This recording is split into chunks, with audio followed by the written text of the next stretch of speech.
유쾌상 개통회 정치 토크쇼 정치 인싸 소개부터 가겠습니다. 국민의힘 김병민 전 최고위원 나와주셨고요. 더불어민주당 소영주 부대변인 오늘은 이렇게 두 분과 함께하겠습니다. 안녕하세요. 네, 안녕하세요. 반갑습니다. 소영주입니다. 네, 그리고 장 소장님 그리고 김준욱 비대위원장 나오셨습니다. 이제는 녹색 정의당 대표라고 불렀어요. 죄송합니다. 녹정당. 녹색 정의당. 근데 목도리는 오늘 안 하고 오셨나요? 목도리는- 넥타이가 넥타이. 녹색이네요. 네, 슬리데린 넥타이로 제가 바꿨습니다. 네. 한때 민주당도 녹색이 있었어요. 그렇죠. 아니 맞은편에 김병민 전 최고위원은 정치인사에 정말 오랜만에 나오신 것 같아요. 네, 진짜 오랜만에 왔는데요. 여기 뭐 다 제가 좋아하는 형님들이랑 같이 하니까 오늘 네. 즐겁게 얘기하겠습니다. 알겠습니다. 오늘 잘 부탁드리겠습니다. 일단은요 광고부터 듣고 오겠습니다.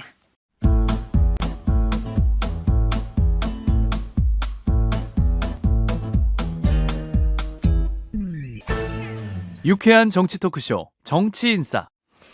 네, 정치인싸 2월 4일 일요일 방송 시작하겠습니다. 오늘은 여론조사부터 살펴보면서 시작을 할 건데요.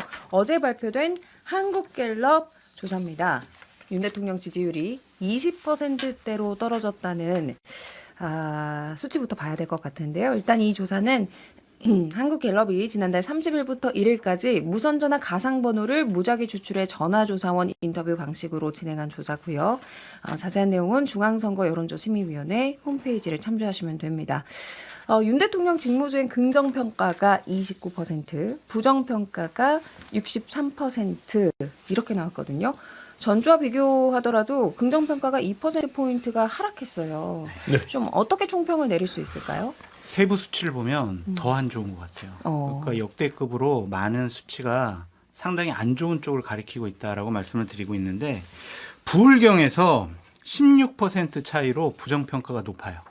부울경에서요? 네, 36대 52로 16% 차이로 높고 대구 경북에서도 3% 차이로 부정평가가 높습니다. 네. 이건 거의 처음 있는 일이 아닌가라는 좀 생각이 들고요. 음. 국민의힘 지지층에서도 21%가 윤석열 대통령 부정평가에 찬성을 했고요.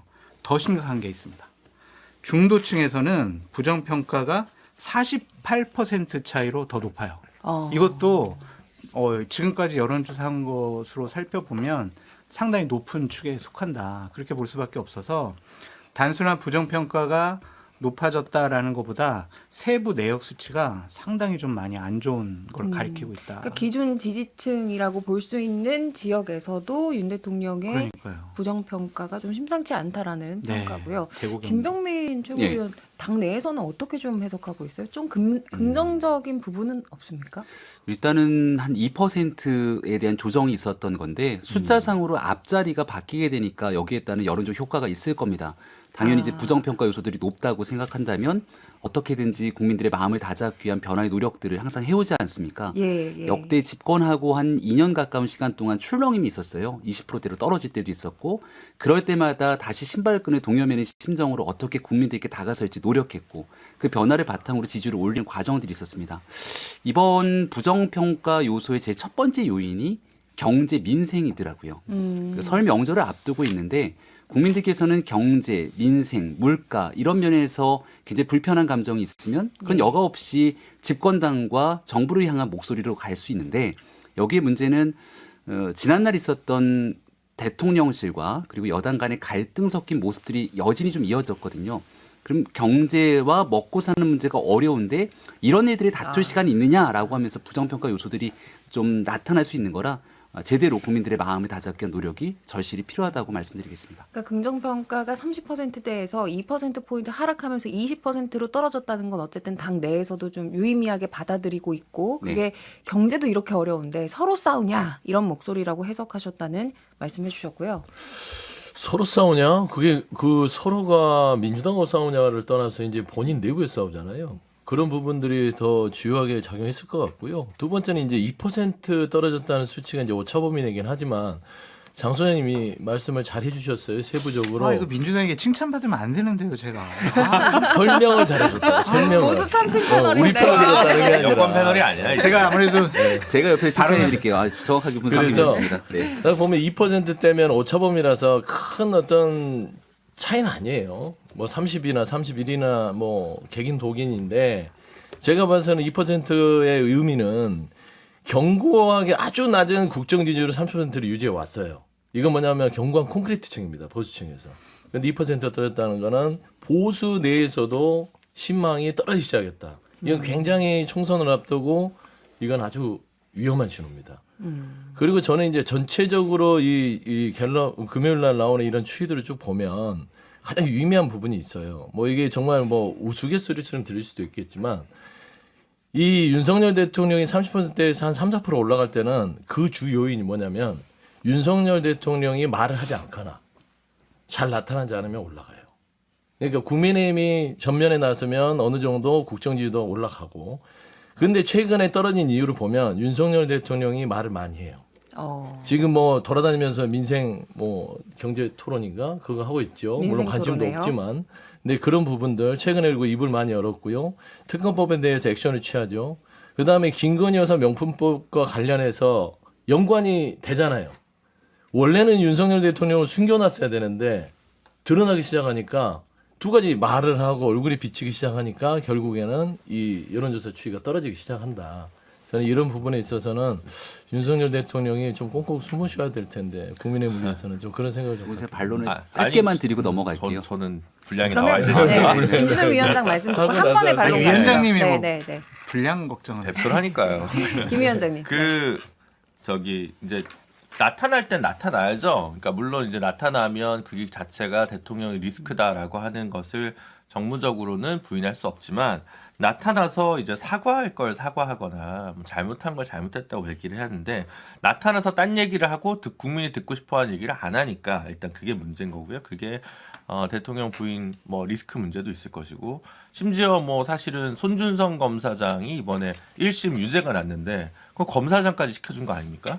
그런 거 한동훈 비대위원장도 같이 연결돼 있는 문제고요. 그러다 보니까 그렇게 사과해야 될 때 사과하지 않는다라는 것이 첫 번째고 두 번째 비전이 보이지 않는다. 뭐 물론 이제 최근에 여당 선거하기 위해서 민생과 관련된 각종 공약이나 정책들이 새롭게 우후죽순 발표되고는 있지만 사실 이 정부의 미래가 무엇인지 잘 보이지 않습니다. 총선 이후에 만약에 집권 여당한테 다수 의석을 몰아준다 하더라도 뭔가 책임감 있게 해야 될 정책 비전의 그림이 그려지지가 않아요. 사실은 윤석열 대통령 혹은 윤석열 정부의 노동개혁이 뭘까? 연금개혁이 뭘까? 교육개혁이 뭘까? 여전히 물음표입니다. 여전히 물음표이기 때문에 집권 하반기에 무엇을 가지고 정권을 운영하겠다는 비전을 보여줘야 되는데 그게 또 없다. 이 두 가지가 계속 만나면서 실망감이 극대화되고 있는 거 아니냐라는 생각이 들고 29는 이렇게 뜨면 다음 주에 다시 30 이상으로 올라갑니다. 보통은 지지층이 결집하기 때문에. 근데 문제는 35를 계속 못 뚫고 있고 35를 뚫어야 된다고 자기들도 다 알고 있는데 29까지 내려가니까 바닥에서 추진력을 얻어서 올라가더라도 35를 못 뚫을 것 같이 보인다. 특단에 제가 얘기한 두 가지 점에 있어서 결단이 없는 한 그 문제는 지속될 것이다. 30 이상으로 다시 돌아간다 한들 선거 구도가 달라지진 않는다. 저는 그렇게 보고 있습니다. 네, 김병민 전 최고. 아, 예. 네, 이제 말씀 말씀하셔야 주신 될 것 같아요. 부정적인 얘기들은 네. 이번 주만의 얘기가 아니라 시종일관 하셨던 얘기들이에요. 예, 근데 예. 이번 주에 유독 좀 떨어졌던 모습을 집중하게 된다면 그건 누가 뭐래 해도 대통령실과 지도부 간에 마찰이 있었던 여진이라고 보는 게 좀 정확할 것 같다는 생각이 듭니다. 근데 지난해를 생각해 보면 이념에 관한 얘기가 과도하게 부각됐을 때 우리 당에 있는 집중 지지층마저도 약간 이탈하는 모습을 보였거든요. 예. 근데 그리고 나서 강서보궐선거 참패 이후로는 민생이 줄곧 집중하는 모습을 보이면서 대통령이 전면에 나서더라도 부정평가 요소보단 그래도 뭔가 국민 삶에 기여하려고 하는구나라는 모습이 보였습니다. 그게 이번 기점을 바탕으로 다시 한번 출렁였던 건데 남은 기간 동안만이라도 지난번에 얘기했던 재건축, 재개발의 문제라든지 철도 지하화에 대한 약속으로 국민 삶에 대한 실천이라든지 오직 민생과 경제에 관한 모습들이 집중하게 된다면 일단 기본적인 평가 요소들은 올릴 수 있을 거라고 말씀을 좀 제가 드리겠습니다. 좀 한마디만 더 해도 될까요? 민주당도 반성하십시오. 그러니까 민주당 늘어나고 정당 있습니다. 지지율 35%가 나왔는데 네, 네. 대통령 부정평가가 63인데 민주당 지지율이 35가 나왔어요. 28%의 이 갭을 어떻게 메울 것이냐. 민주당도 썩 국민들이 잘하고 있어. 대한정당으로 인정 안 하고 있는 거죠. 그러니까 총선에 있어서 대통령 부정평가가 높으니까 민주당 우리 그냥 가만히 침대 정치해도 이길 수 있을 거야라고 생각하는 것은 이 수치만 놓고 보면 대단한 착각일 수가 있다. 그러니까 더 이제 열심히 하시죠. 장 소장님께서 해주시는 말씀을 제가 어제 어떤 유튜브 채널에 나가서 얘기했던 겁니다. 제가 그거 보고 얘기하는 거예요. 제 스스로 얘기했어요. 그러니까 지금 현재 민주당의 지지율이 거의 답보 상태에 있다. 우리도 박스권에서 벗어나지 못한 부분에 있어서는 대한정당으로서 과연 우리가 어떤 역할을 하고 있느냐의 반성은 충분히 필요하다. 라는 것이고 정말 윤석열 정부만 보면 저희가 뭐 50%를 넘어도 반사역으로 부족함이 없음에도 불구하고 왜 이런가 라는 부분에 있어서는 당내의 혁신 자체 당내의 변화 모습이 국민의 눈높이에 맞느냐라는 것이고 결국에는 정치라는 게 여야들이 지금 보면 2년 동안 헉헉거리고 있어요. 국민 눈높이를 쫓아가는데 거기에도 못 미쳐서 우리 국민 눈높이에 맞췄다. 국민 눈높이 하는데 원래 정치라는 것은 국민 눈높이보다 반발짝 앞서가는 게 정치입니다. 그래야만 정치가 효능감을 발휘하는데 예전에 김대중 대통령이 그랬죠. 국민보다 반발짝 앞서가라라는 것은 국민들을 걱정하지 않게끔 하되 너무 오만하지 않게끔 가라는 것인데 여야가 모두 똑같습니다. 특히나 민주당이 그런 부분에 있어서는 더 깊이 반성해야 된다라는 점을 받아들이겠습니다. 자아 성찰을 좀 하자면 이제 같은 그 한국갤럽 조사에서 나온 정당 지지율이면 이제 그 전에 없던 제3지대 정당이나 하여튼 소수 정당 4개의 이름을 더 붙였어요. 그러다 보니까 저희도 다 자연스럽게 지지율이 떨어졌고, 근데 그 5개 정당, 정의당까지 합쳐서 5개 정당을 해도 10%가 안 넘는 걸로 갤럽에서 아마 지금 집계가 돼 있을 거예요. 그러니까 사실은 민주당도 대안이 못 되고 제3지대도 지금 전반적인 뭐 조직력이나 인물난 때문에 대안 아니면 뚜렷한 대선 주자가 없다는 점 때문에 역시 국민들께서 선택을 안 해주시고 무당층의 21%인가 그렇게끔 가 있는 게 지금 현실인 것 같습니다. 그럼에도 불구하고 민주당이 대안이 되겠습니다. 저희도 지금 상태로 보면 쉬워 보이지 않습니다. 지금 어쨌든 장 소장님의 조언은 다 분발해라인 것 같아요. 저 지금 조언이 아니라 비판이고 비판이에요? 공격이라고 얘기해 주세요. 아픕니다. 비판이 많네요. 이 여론조사는 여기까지 좀 이야기를 하고요. 슬슬 윤석열 대통령과 한동훈 위원장의 회동 이야기를 하면서 조금 더 깊게 들어가 볼게요. 그러니까 지난 월요일에 윤 대통령과 한동훈 비대위원장이 용산에서 오찬 회동을 갖지 않았습니까? 근데 이렇게 두 사람이 공식적으로 오찬을 한 거는 처음이에요. 그리고 서천 화재 현장에서 만났던 거 이후로 좀 밖에 다시 만난 것 같아요. 엿새 만에 다시 만났는데 그렇다면 굳이 할 이야기가 있어서 만난 거 아닌가. 어떤 이야기가 오갔을까에 대한 해석이 많더라고요. 일단 당 비상대책위원장 당 대표잖아요. 집권당이 대표가 되면 대통령과 수시로 만납니다. 그리고 지도부 같은 경우에는 오찬 회동을 가끔 자주 하죠. 한동훈 위원장이 비대위원장을 맡자마자 오찬 회동이 없었어요. 저는 그 이유가 한동훈 위원장 취임하면서 야권의 가장 거친 비판은 윤석열 아바타다. 결국은 용산 출장소를 보낸 것 아니냐 이런 비난들이 계속 해왔거든요. 그러니까 대통령과 너무 가까운 모습을 보이기보다는 당 주도적인 개혁과 혁신하는 모습을 보이는 게 첫 번째였겠죠. 근데 그러다가 갑자기 이게 너무 거리가 멀어지는 것 같은 상황이 왔던 것 아니겠습니까? 그리고 난 다음 그 갈등을 좀 봉합하기 위한 노력과 시도들이 있었고 그리고 자연스럽게 오찬회동을 하게 된 거죠. 그럼 대통령과 여당의 대표가 만나서 오찬회동을 하게 되면 민생 경제에 관한 얘기는 기본값이고요. 아직 국회가 진행되고 있는 상황이기 때문에 이 민감한 현안 법안들에 대해서도 충분하게 숙고하는 논의가 들어갈 겁니다. 그래서 윤재욱 원내대표가 함께 자리를 하게 된 것이고요. 그래서 이것을 뭔가 뭐 밀실에서 하지 못한 얘기를 나누기 위한 것처럼 얘기하는 사람들이 있는데 전혀 그런 것이 아니라 대통령과 여당 대표의 자연스러운 만남 그리고 그 다음에는 어떻게 국민들에게 지금 다소 부족하게 보이는 모습을 극복할 수 있을지에 대한 고민들을 충분하게 얘기를 나누지 않았을까 생각합니다. 그러니까 말씀하신 것처럼 만남 자체는 뭐 당연히 만날 수 있는 구성이고 그런데 뭐 요즘 시기가 좀 나오는 얘기들이 김건희 여사와 관련된 이야기가 많잖아요. 그리고 뭐 대통령이 어떤 언론사와 대담을 한다, 그 내용이 어떨 것이다, 여러 가지 추측이 나오는 가운데 이제 윤석열 대통령과 한동훈 위원장이 이제 만났기 때문에 정말 그런 이례적인 얘기만 했을까라는 의문들이 나오더라고요. 제발 믿으세요. 안 했다 하잖아요. 안 했다. 왜 자꾸 오죽 신뢰를 그렇게. 못 줬으면 그러겠어요. 그런가? 물론 근데 보면 통상적으로 2시간 넘게 오찬이 진행됐잖아요. 그 배석자가 많았어요. 그래서 저는 이제 그 자리에서 공개된 자리에서 뭐 김건희 여사 얘기라든지 이런 부분에 대책회의는 못했을 거라고 봐요. 다만 이제 한동훈 비대위원장에 있어서 그동안 상처를 한번 줬잖아요. 윤석열 대통령이. 사약을 내린 거 아닙니까? 교지를 내려서 그만둬라. 반대 아니었어요? 가장 아니, 최근에 저는 그렇게 생각하지 않는 것은 네. 이게 뭐 아무리 헐리우드 액션이든 약속대련이라고 궁극적으로는 그런 결론을 오해를 사게끔 지금 돼 있지만 결국에는 사천 현장에서 끝났다고 봐요. 서천이요. 서천 현장에서. 예. 서천 현장에서 끝났다고 보는 건 한동훈 비대위원장이 바로 가서 90도 고개를 숙이고 어깨를 한 대 맞으면서 반말투로 대통령께서 얘기했어요. 토닥토닥. 토닥토닥 했는데 반말하셨어요. 그런데 이제 오찬에서는 존댓말 썼단 말입니다. 그러니까 이제 결국에는 서천 현장에서 정리 끝이에요. 그리고 한동훈 비대위원장도 납작 엎드린 겁니다. 이기고 지는 게 중요한 게 아니에요. 이 대한민국의 최고 권력자는 윤석열 대통령입니다라는 것을 한동훈 비대위원장도 인정을 한 것이고 그러니까 달래는 차원에서 불러서 오찬에서는 존댓말을 썼다더라고요. 사람들 있으니까요. 그래서 저는 그런 부분에 있어서는 아까 말씀한 대로 큰 정치적 의미는 없을 것 같아요. 그런데 지금 윤석열 대통령이 한동훈 위원장을 달래는 거다 이렇게 말씀하셨잖아요. 근데 사실 지난주에 한국갤럽 여론조사를 보더라도 윤 대통령과 한동훈 비대위원장의 지지율 격차가 20%포인트 이상 나요. 근데 한 위원장이 위에요. 그러니까 그거하고는 윤 대통령이 그건 연관성이 오히려 있는 것 같아요. 이렇게 한동훈 위원장을 품어야 되는 걸 보여줘야 돼서 그런 거 아니냐 이런 분석도 저는 있더라고요. 윤석열 대통령이 이제 사람이 살아온 패턴을 보면 알죠. 그런데 윤석열 대통령 한번 찍으면요 끝까지 도려내요. 그렇지 않습니까? 이제 역산으로 해서 김기현 대표를 세울 때도 나머지 사람들 다 쳐내잖아요. 이준석 전 대표 쳐낼 때도 한번 얘는 내가 마음속에서 찍어내야겠어 하면 찍어내잖아요.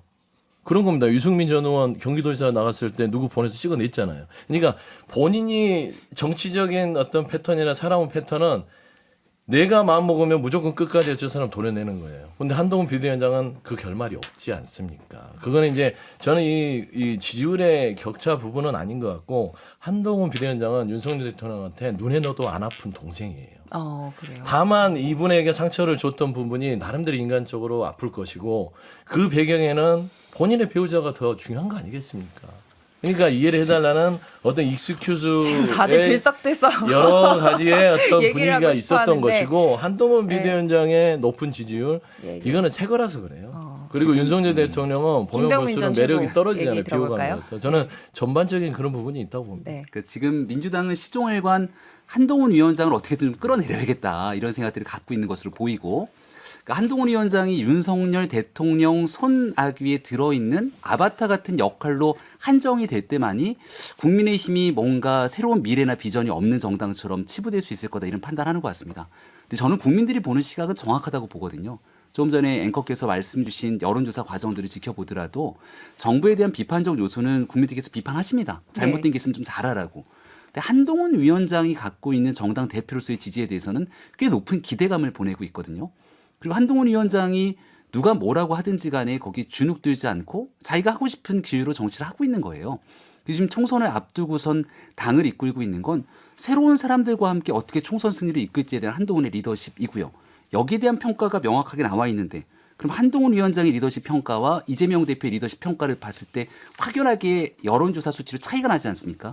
그러면 말씀 주신 대로 이재명 대표에 대한 여론조사 평가 수치는 우리는 어떻게 평가해야 되는 건지도 형평성 있게 얘기를 좀 나눠야죠. 조금 얘기가 벗어나긴 했는데 어쨌든 그럼 김병민 전 최고 말씀은 한동훈 위원장의 어떤 영향력을 감안해서 그 회동이 이루어졌다 이렇게 해석을 해도 될까요? 너무 건너뛰었나요? 저는 제가? 두 가지 측면이 다 있다고 보는데요. 예. 갈등이 더 증폭되는 것처럼 보여지는 건 여권 전체에 전혀 좋은 신호가 아닙니다. 그런 속마음이 아예 없었다라고 할 수는 없겠죠. 예. 하지만 정작 중요한 것은 정부와 여당은 항시 긴밀하게 소통하면서 중대재해법에 대한 유해 문제 같은 경우는 정부 혼자 하는 게 아니라 당이랑 호흡을 맞춰서 해야 되지 않습니까? 이런 것들을 시시각각 논의하는 과정에서 있었던 것이지 이 이후에 뭔가 그 얘기하고 있는 김건희 여사 문제라든지 그런 것들을 내밀하게 조율할 거면 이거 뭐 오찬이도 못해서 할 이유가 없죠. 근데 저는 전에도 말씀드린 적 있는 것 같은데, 그러니까 둘 다 뒤 카드가 없어요. 한번 충돌을 했는데 이게 약속 대련이 아니다 하더라도 물론 카드를 굳이 꺼내자면 대통령 측이 훨씬 많습니다. 뭐 안 되면 모두 집단 탈당시켜서 신당을 만들면 그만인 거고요. 비대위원장을 끌어내릴 방법이 없다고 얘기하는 건 어불성설이죠. 다양한 방법이 있고 하지만 굳이 그렇게 해서까지 무리하기에는 원래 김건희 여사조차도 한동훈 위원장이랑 굉장히 친근한 관계였기 때문에 그럴 필요가 없는 거죠. 감정적 스크래치가 날 수 있을지언정 이게 굳이 완전한 갈등과 분별 정립으로 갈 이유가 없다고 대통령실에서 판단한 것 같고요. 다른 한편으로 한동훈 비대위원장은 제가 누차 말씀드렸다시피 본인이 넣으려고 해도 넣을 카드와 사람이 그렇게 많지가 않아요. 갑자기 왔기 때문에 마지막 남는 건 대통령실이랑 가깝거나 대통령이랑 가깝다고 알려진 측근 몇 명만 컷오프 시켜달라, 컷오프 시키겠다라는 정도만 양해가 가면 둘 사이에 아무 문제가 없을 거라고 보거든요. 그래서 네. 특히 그런 점에서 부산 지역 공천이 잘 유익 있게 볼 필요가 있다라고 생각합니다. 소영주 부대변인께서 윤석열 대통령을 너무 오해하면서 매도하셔서 그 부분은 좀 바로 잡아야 될 것들이 있어가지고 뭐 대통령께서 뒤끝이 있어가지고 결심하면 도려낸다 이런 표현하셨는데 관대한 분입니다. 제가 아직 살아있지 않습니까? 제가 후보 시절부터 비판을 많이 해가지고 많이 좀 제 자신도 비판 많이 방심위 선정 받았는데 편향적인 패널로 선정되셨잖아요. 아직 세무조사 안 나왔잖아요. 그러면 살아있는 그럼 살아있는 거예요. 거죠. 아니, 한번 받았어요 이미. 그래서 제가 살아있다라는 것이 윤석열 대통령이 관대하다. 장소님 뭐 완급 조절하니까. 증명하는 근데 오늘 거다. 두 분이서 뭐 하시는 거예요? 라고 말씀을 드리고 아니 제가 그- 질문 하나 드릴게요, 네. 장 소장님한테. 멤버 있잖아요. 이번에 네. 모인 멤버 이관섭 비서실장이 같이 있더라고요. 그렇죠. 근데 한동훈 위원장이 어떻게 보면 그 대처 때문에 이 윤석열 대통령과 이관섭 비서실장이 이제 고소고발까지 당하는 상황이 됐잖아요. 그런데도 이렇게 모였다는 건 우리 아무 문제 없어 뭐 이런 시그널을 보여주기 위해서인가요? 그런 거보다는요. 한동훈 비대위원장은 뭐 나랑 맘먹지 마 이런 거 같아요. 그러니까 대통령이 여당 당대표를 만날 때 독대를 잘 안 해요. 독대하면은 그 지위를 인정해 주는 건데 지금 비서실장도 참여시키고 정무수석도 정무수석도, 참여시키고 예. 이런 거는 내 스텝 중에 일부야라는 거를 은연중에 나타내려고 해요. 아. 그래서 내 말 잘 들어. 그걸 예. 이제 박근혜 정권 때 김무성 전 대표를 딱 한 5분 정도 독대를 했었거든요. 나머지는 꼭 비서실장, 정무수석을 참여시키더라고요. 그런 것들은 내 밑에 있는 사람이라는 의미를 주고 싶어 하는 건데 이번에 좀 안타까운 게 있었어요. 좀 독대를 한번 해주셨으면 어땠을까. 오히려. 네, 그럼 한동훈 비대위원장한테 힘도 실리고 당내에서 리더십과 정치력을 확고히 하는 계기가 됐을 텐데 확실하게 힘을 실어주지 않는 모습, 그냥 여러 가지 어려움을 봉합하는 그 정도의 수준의 만남이 아니었을까라는 생각이 들고 하나 더 아쉬운 거는 처음 만나시는 거잖아요. 그러면 여당 지도부 비대위원들 딱 불러가지고 같이 좀 격려해 주셨으면 좋았을 텐데 아니 인요한 혁신위원 때도 우리가 위원장만 만났어 이랬잖아요. 그때는 혁신이었고 김기현 당대표 체제 처음 들어섰을 때는 가셨었죠 그때. 만찬했죠. 네. 우리는 선출직이었으니까. 그래서 그 부분이 좀 갑자기 힘이 아쉬워요. 들어가시네. 그럼 지금 아쉬움을 굉장히 여러 가지 말씀하셨는데 네, 네. 이제 4일에 녹화하기로 예정된 네. KBS 대담에서는 어떤 말씀을 좀 하면 장 소장님이 좀 평론하실 때 아쉬움이 덜할까요? 그러니까 이제 소영주 부대위원님 많이 비판하고 김준호 비대위원장님도 막 말씀하신 부분 국정 운영 어떻게 할 거냐, 개혁 어떻게 할 거냐. 다시 말씀드리지만 오늘부터 대표님. 대표입니다. 대표님 죄송합니다, 대표님. 죄송합니다. 네. 그런 것들을 좀 말씀을 해주셨으면 좋겠고요. 어쨌든 김건희 여사에 대한 문제는 설명이든 유감 표명이든 좀 국민들이 납득하는 수준에서 말씀이 있으셔야 있어야 되지 된다. 않을까라는 생각이 듭니다. 알겠습니다. 이 문제에 대해서 다른 분들의 의견은 광고 듣고 와서 계속해서 듣겠습니다. 지금 여러분께서는 6회, 상쾌, 통쾌한 정치 토크쇼 정치 인싸를 듣고 계십니다.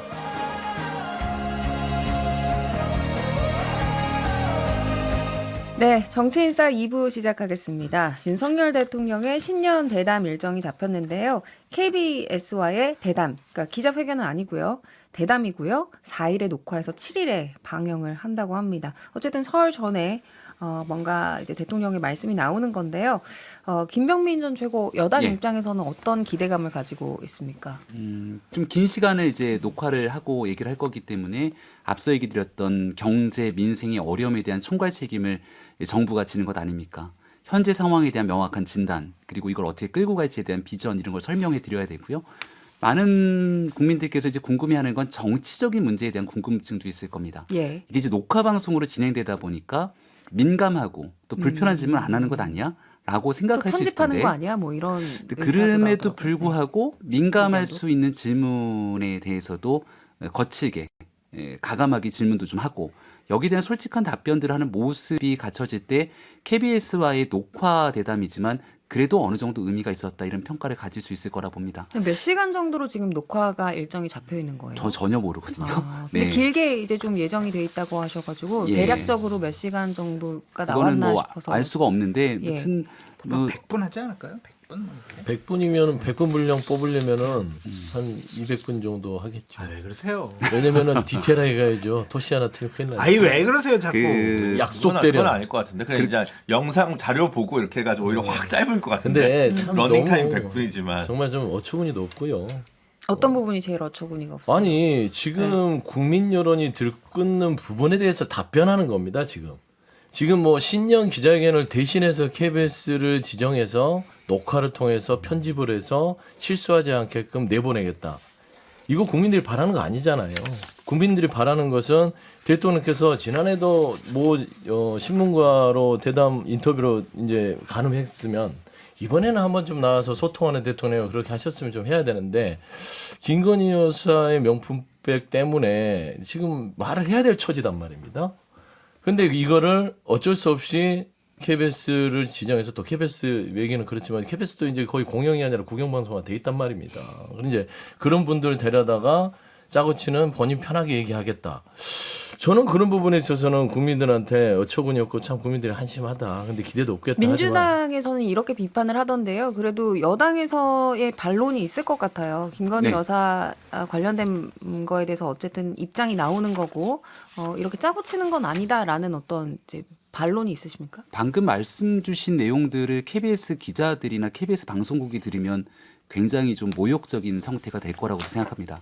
문재인 대통령 그 집권 시절에도 KBS와의 대담이 있었는데 그때에도 이제 앵커가 질문했던 모습에 대한 여러 비판들이 있었습니다만 KBS 내에서도 본인들이 생각하는 저널리즘을 바탕으로 역할들을 하겠다는 생각들을 가지고 있을 거라 보거든요.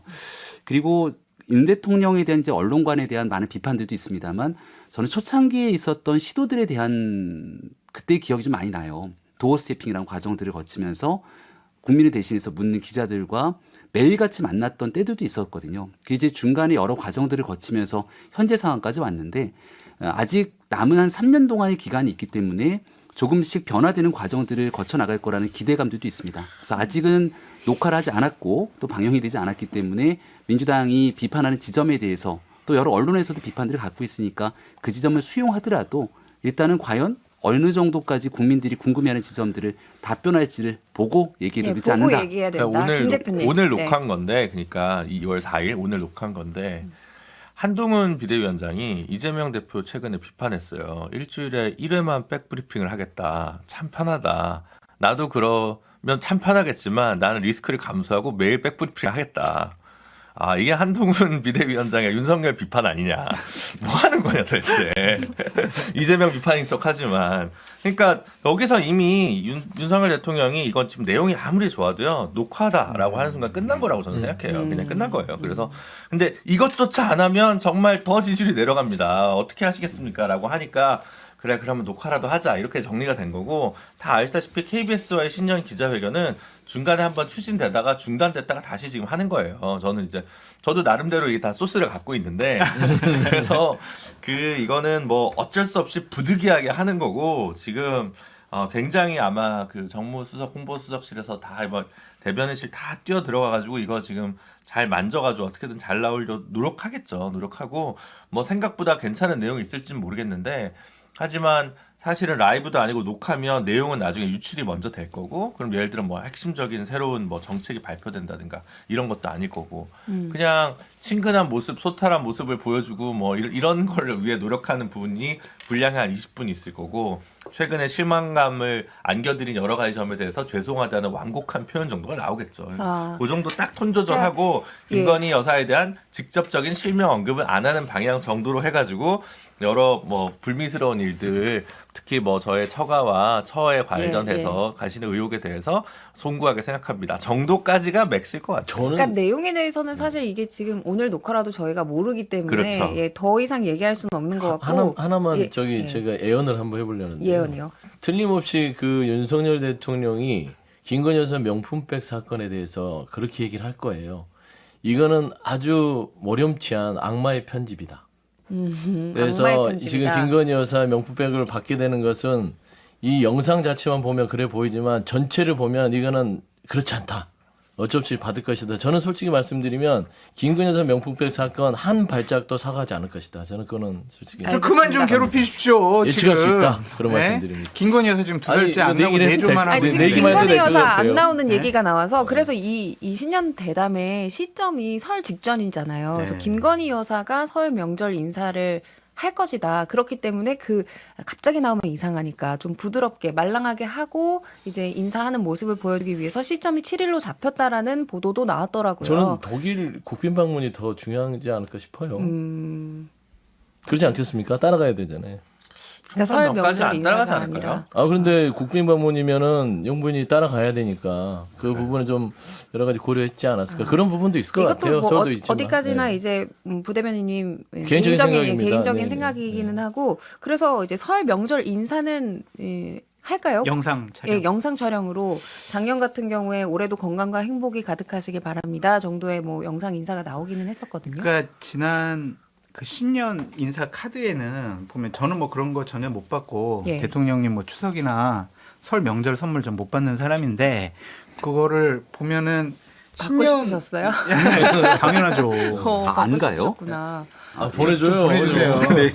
신년 연하장 보면은 이렇게 김건희 여사도 거기 같이 사진이 있다고 예. 그러더라고요. 근데 아. 이번에 설 명절 때 보낸 선물에 의하면은 거기 사진은 안 들어있고 그냥 글씨만 써져 있다고 하더라고요. 어. 이름만 있어요. 네. 아, 받으셨어요? 아, 봤죠. 오. 그러니까 그거는 제 야당 3당 대표, 예, 대표한테 대표실로 오는 거지. 저는 제 개인이 받는 거라고 하기보다는 그런 그냥, 것들이 좀 뭐 작년에 어떻게 했는지 잘 저도 모르겠지만 모르지만 그런 것들이 약간 미묘한 아 그럼 좀 사진이 차이. 안 나왔으니까 명절 인사도 조금 조심스러우실 수도 있겠다. 그것도 이렇게 안 보시는 하면은 거예요? 또 막 그 어. 국민들이 어떻게 해석을 할까. 이번 명절 선물은 글자만 들어가 있긴 했는데 예, 예. 예년 선물과 다르게 엽서가 되게 의미 있게 많이 들어갔어요. 그 논란이 된 십자가가 있긴 했습니다만 그래서 약간 형식과 포장이 조금 달랐던 측면들이 네. 들어가 있다.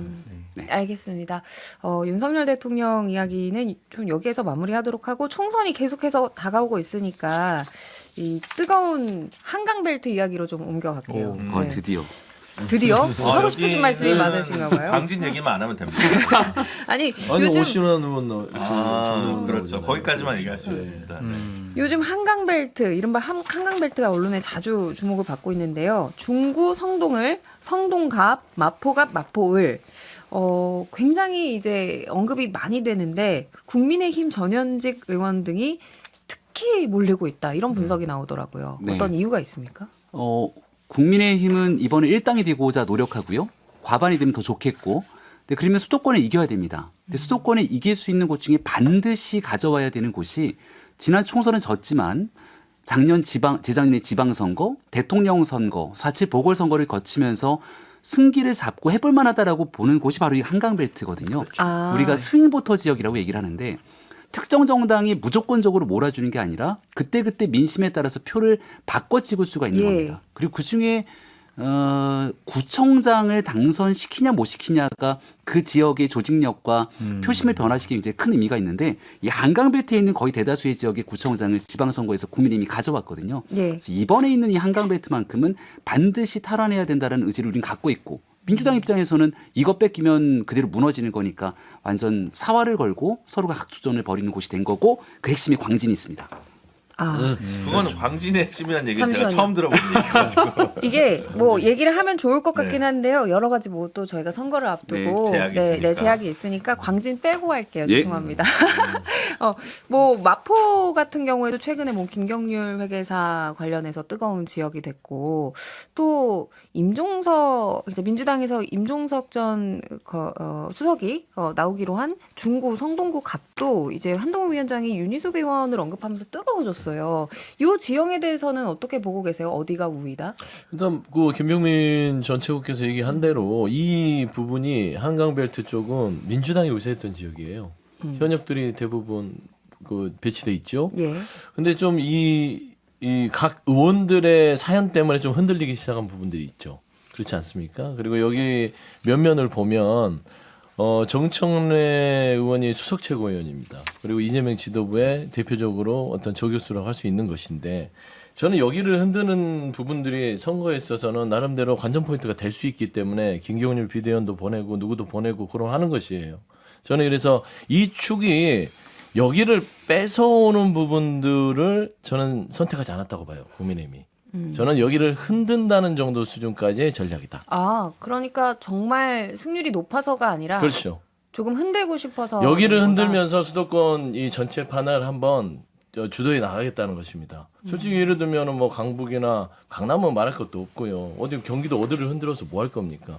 여기에 있는 부분들은 대부분 중진원들이 있고요. 특히 말씀했던 지도부의 아주 핵심 관계자가 여기에서 지금 자리를 포진하고 있고, 그다음에 동작이라든지 이런 부분에 있어서도 인물 경쟁력으로 충분히 할 수 있고, 그다음에 그 한강 바로 위에 있는 뭐 광진 쪽도 뭐 여러 가지 뭐 새로운 그 국민의힘의 인물들이 있기 때문에 저는 충분히 여기를 흔들어가면서 가면 이번에 수도권의 어떤 선거에 있어서 전략상으로 우위를 아니어도 최소한 득점은 할 수 있지 않겠냐 판단한 것 같아요. 그러니까 지난번 2020년도 선거랑 좀 비교해 볼 필요가 있을 것 같아요. 그러니까 마포 갑 같은 경우에는 13% 차이로 민주당이 이겼거든요.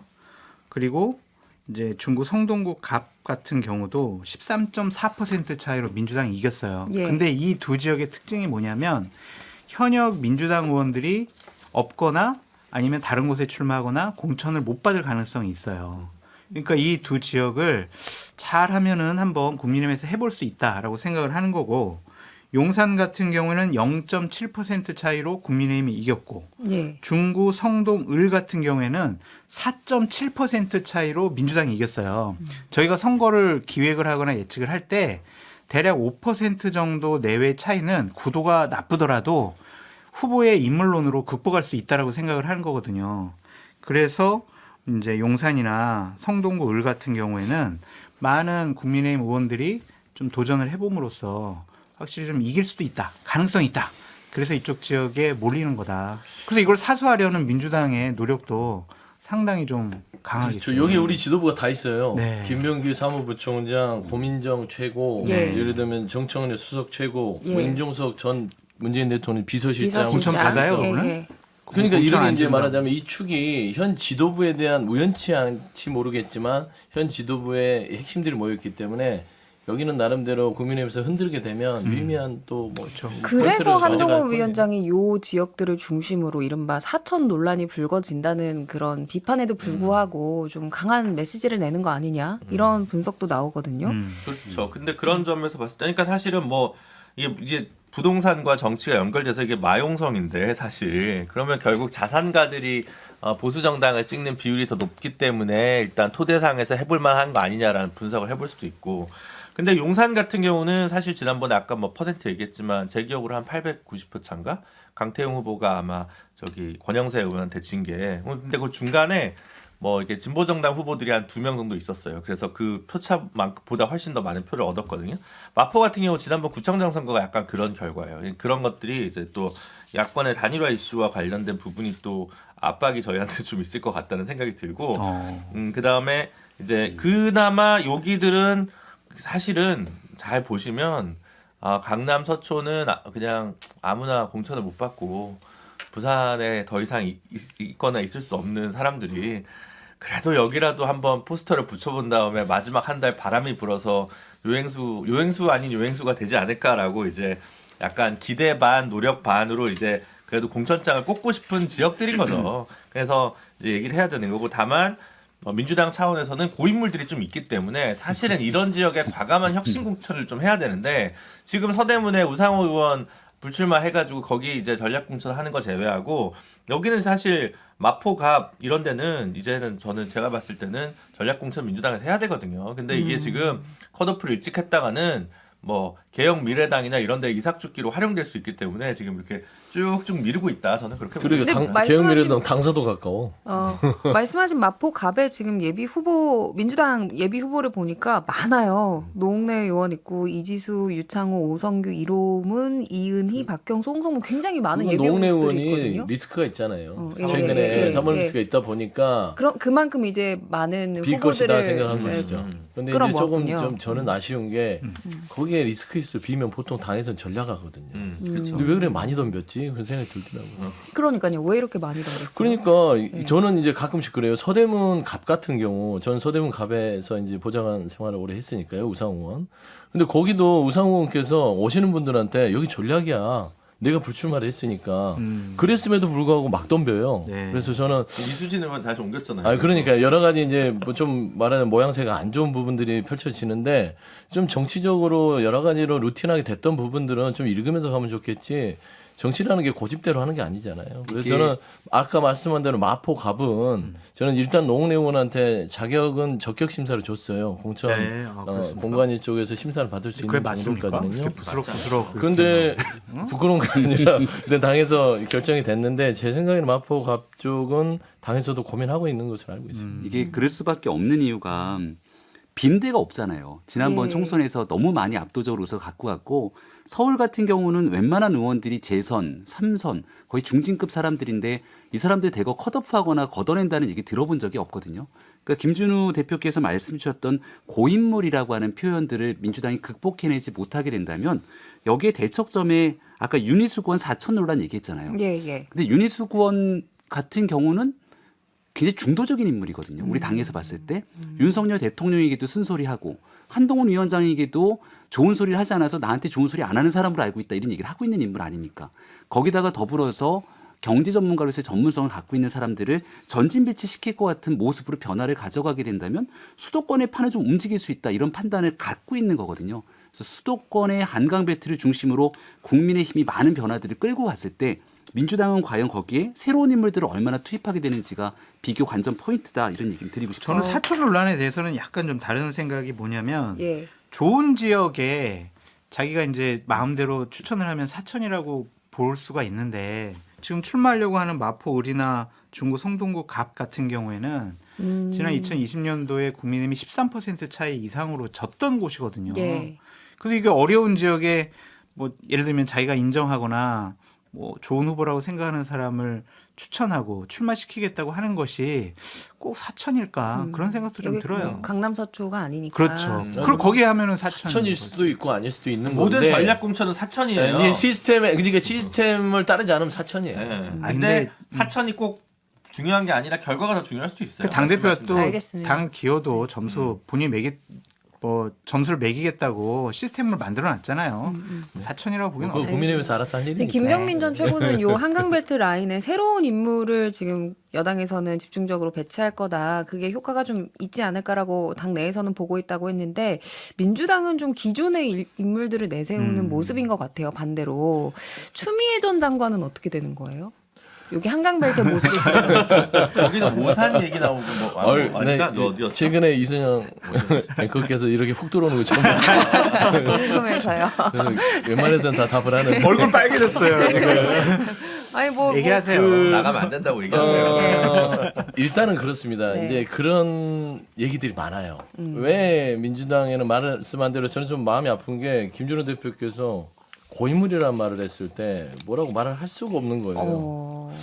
이거 어떡하지? 일부 고인물도 있지만 많은 새로운 어떤 물들이 있다라고 얘기해야 되는데 있음에도 불구하고 당의 방향들은 고인물에 대한 어떤 혁신이라든지 어떤 물갈이 같은 데에서 좀 미온적이라는 부분에 있어서는 저도 이제 좀 드릴 말씀이 없고 두 번째는 그래야 되는데 좀 이렇게 물갈이가 돼야 국민들한테는 그런 눈높이 맞는데 그게 좀 없어서 미온적이라서 아쉽고 추미애 전 장관 같은 경우는 당에서 그래도 당에서는 나름대로 좀 내공이 있고 인지도도 있고 하다 보니 이번 선거에서 좀 활용을 할 생각인 것 같아요. 아, 그래요? 그래서 여러 곳에 그러니까 추미애 전 장관 같은 경우는 뭐 좀 전국적 인지도가 있잖아요. 물론 특정 지역에서 오래 하셨지만 워낙 많은 사람들이 알고 있고 당원들에 대한 어떤 지지가 높기 때문에 지금 현재 당에서는 여러 곳을 그분을 이렇게 이름을 돌려서 경쟁력 지금 평가하고 있다. 여러 송파, 곳이에요? 송파 얘기 나온 거 아니에요? 나- 나경원 여러 전 곳입니다. 의원- 여러 곳입니다. 뭐 예를 동작을로 들면 특정된 건 아니고요. 제가 듣기로는 수도권의 한 4곳 정도를 추미애 전 장관으로 돌렸어요.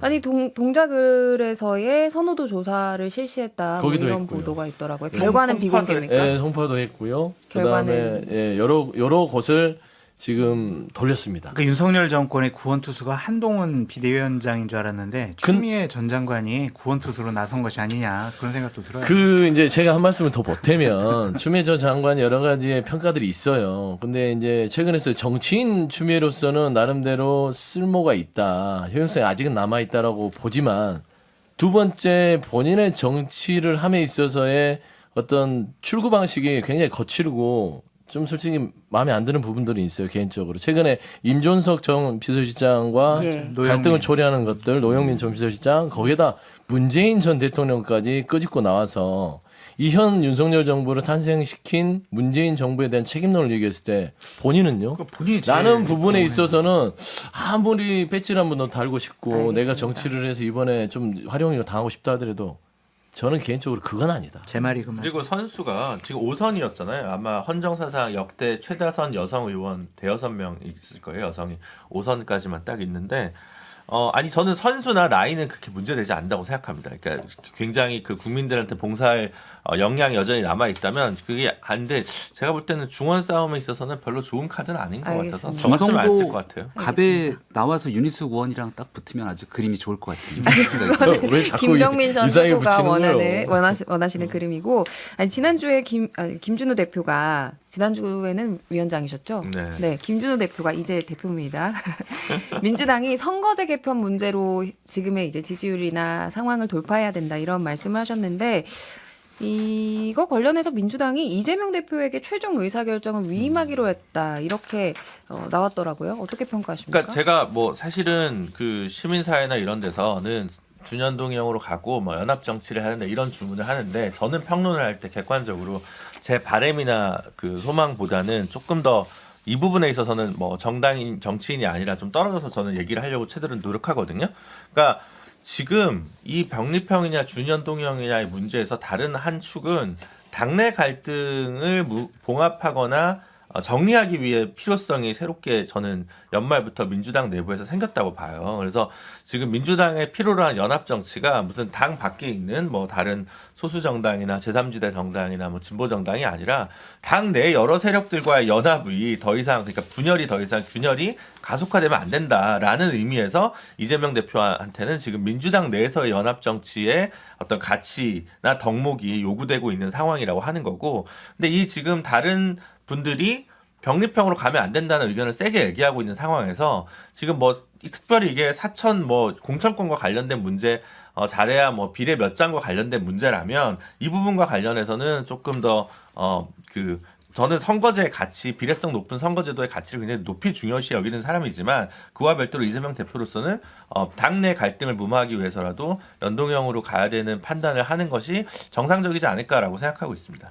오히려 이런저런 여러 목소리를 잠재우기 위해서 이렇게 이재명 대표에게 위임하기로 한 건 잘했다라는 정도로 제가 해석을 해도 될까요? 아직도 결단을 그냥 미루고 있는 건데 더 자세한 깊은 내용 우리 서영주 대변인이 그렇게 하죠. 말씀하셨죠. 그렇게 하죠. 당 분위기는 어떻습니까? 당 분위기는 전체적으로 제가 결론을 말씀드리면 연동형으로 가는 게 맞지 않겠냐예요. 그러니까 이 병리병으로 갈 것 같았으면 벌써 최고위에서 당원 투표하자고 결정이 됐을 겁니다. 그러니까 전당원 투표 부분을 오케이를 하면 이건 병리병으로 가자는 말이에요. 근데 이제 이 부분에서 지도부에서 서로 간의 갑론을박이 정리가 안 되니까 지도부가 그러면 당대표께서 하십시오. 이렇게 된 겁니다. 예. 그러니까 당대표한테 간다는 것은 결국에 병리병에 대해서는 전당원 투표를 통해서 받아들이기가 쉽지 않은 여론이 많다. 대신 당대표가 그 부담을 져라. 라는 것이고, 제가 알기로는 이번 주 안에 이 당대표 입장을 정할 것 같고, 연동형으로 준연동형제로 갈 공산이 크고 아마 발표가 된다면 다음 주쯤에 이제 호남 일정이 하나 있을 거예요. 아마 그때쯤 해서 아무래도 그 선거제 부분에 대해서 그동안에 만지작거렸던 오해, 그동안 약속에 대해서 7차례나 얘기했는데 제가 병으로 대해서 계속 만지작거렸던 오해가 있잖아요. 예. 왜 그래 주저하느냐. 라는 부분에 있어서 좀 속 시원하게 털고 가지 않을까라는 좀 이제 내부적인 네, 그런 네. 이야기를 좀 드립니다. 그럼 여당은 좀 어떻게 이렇게 연동형으로 만약 결정이 되면 어떻게 의사소통이 좀 될까요? 글쎄요, 근데 지금 2달여밖에 총선이 안 남았습니다. 예. 근데 이 시각에도 국민들께서 아직 명확한 선거제도를 알지 못한다는 건 굉장히 비극이고 여기에 대한 최종적인 의사결정의 키를 혼란스러웠던 건 다수당을 점하고 있는 민주당의 현재 상황 때문 아니겠습니까? 그리고 저희는 시종일관 지난번 총선에서 여야가 합의되지 않는 채로 선거제를 바꿨기 때문에 그렇게 가게 됐을 경우 부득이하게 우리가 원하지 않는 상황에서 우리는 위성정당을 만들 수밖에 없다는 점들을 피력했고 이번에도 비슷한 선택을 하겠죠. 근데 민주당이 만약 연동형을 가겠다는 내용을 바탕으로 그리고 또 민주당이 과거처럼 그런 선택을 하게 된다면 국민들이 보시기에 어떤 방식으로 민주당을 보게 될지도 고민이 좀 될 것 같습니다. 이거는 전적으로 국민의힘의 상황보다는 민주당에게 굉장히 어려운 선택지로 다가올 수 있겠죠. 근데 국민의힘도 위성정당 만들면 또 공천권 관련해서 무슨 일이 일어날지 몰라가지고 지난번처럼 상당히 부담스러워하는 걸로 전 알고 있어. 그러면서도 실무적으로는 국민의 미래인가? 뭐 창준이 만드는 걸 이미 준비하고 움직임이 있다. 좀 있다고 네, 있다고 파악을 하더라고요. 하셨군요. 알겠습니다. 여기까지 듣고요. 광고 듣고 오겠습니다. 육회상계 통쾌 정치 토크쇼 정치 인싸. 이번 주 일요일 방송은 서용주 더불어민주당 부대변인 그리고 김병민 국민의힘 전 최고위원께서 도와주셨고요. 김준우 녹색정의당 대표 그리고 장성철 공동센터 소장 함께해 주셨고 저는 아나운서 이선영이었습니다. 다음 주는 설 당일인데요. 그때도 저희는 생방송합니다. 토요일 11시 5분에 뵙죠. 고맙습니다. 감사합니다. 고맙습니다.